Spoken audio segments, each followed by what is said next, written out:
Hi guys, and welcome to the Photography Accelerator Workshop. My name's Luke, and in this video are 5 things that I wish that I knew when I first started out in photography. As we know, there's so many different aspects of photography and it's so easy to get lost and confused and to focus on the wrong things.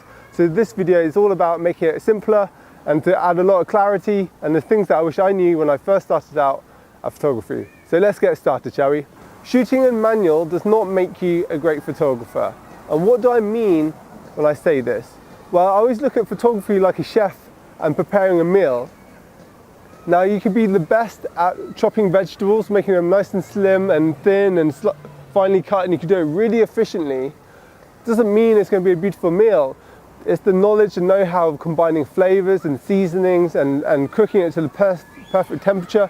That's what makes it a great meal.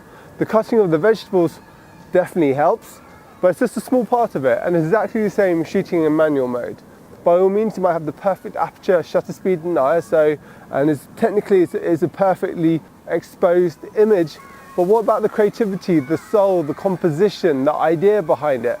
That is equally important, or if not even more important than the technical ability as well. So, just to recap, shooting in manual does not make you a great photographer, it just helps you to become a great photographer. Don't learn the manual and the creative aspect of photography at the same time. I've seen it time and time again. My students' brains literally just implode on the spot. It's just too much information to take in. So let's make it simple for ourselves. So the journey that I suggest you should follow is, when you first pick up your camera, have fun, stick in auto mode. Start taking photos, start exploring about composition and the compositional rules. Start exploring about creativity and ideas. And when you're happy you've got to a certain level, then put your camera into manual mode and start focusing on shutter speed, ISO and aperture. And what you'll notice is your shots get better and better. At this point you stick it into manual mode and your shots get really, really bad. In fact, they're probably worse now than when they first picked up the camera and you first had it in auto mode. But by sticking in the manual mode, you're learning the technical aspect. So then what I like you to do is focus on the ISO, shutter speed and aperture, and be technically accurate with your photos. Don't try and produce a beautiful shot. That's not your purpose now. Your purpose is to be familiar with your camera settings.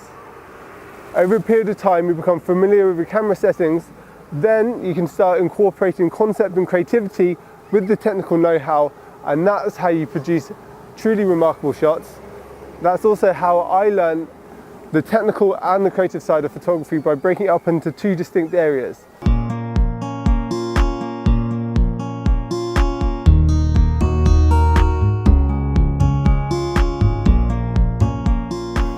You are more than just a photographer. Or put it another way, a photographer is more than just pressing the shutter button. Did you know, for me personally, I think a photographer is a creative director, a visionary, probably a project manager as well. You've got to manage models, hair, makeup, locations, and also a bit of a planner. See, being a great photographer isn't just about picking up a camera and taking beautiful shots. It's about planning, executing, and brainstorming and creating a beautiful shot. This is why photography is so hard, and there's so much more to it than just pressing the shutter button. My next tip is enjoy the journey. This is a lifetime journey. I'm on my journey, I'm just starting my journey. Hopefully I've got another 20, 30 years of photography, and it's going to be an enjoyable journey. At some points you're going to get frustrated along the way, and that's a good opportunity for you to try something different, maybe have a break from photography for a very short period of time. But it is a journey, and the great thing about photography is it's fun and it's just exciting. You can come back with a really good shot one day, and you know that in a year's down the line the shots are going to be even better than they are today.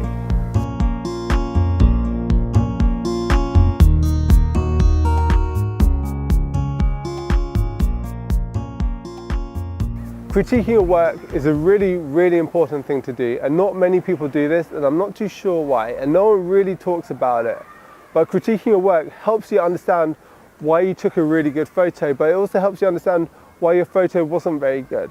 Now, there's the easy form of critiquing, is if a photo is blurry, then you go, well, I should have shot it on a faster shutter speed or spent more time focusing, and that would have made the shot sharper. But there's the hard images to critique as well, like when you have an idea and a concept and you put it all together and the image is technically perfect, but there's something just missing, it doesn't quite work. Now those images are really hard to critique, but if we can critique those images, that for me, I find is a massive jump in my ability after that. And sometimes I go back to my old images a year later or 6 months later when I've progressed as a photographer and got more experience under my belt. And then I look at the same images that I couldn't quite work out why it didn't work 6 months ago, and then you can fix it really easily because you become much more experienced. So by critiquing your images, you become a much better photographer.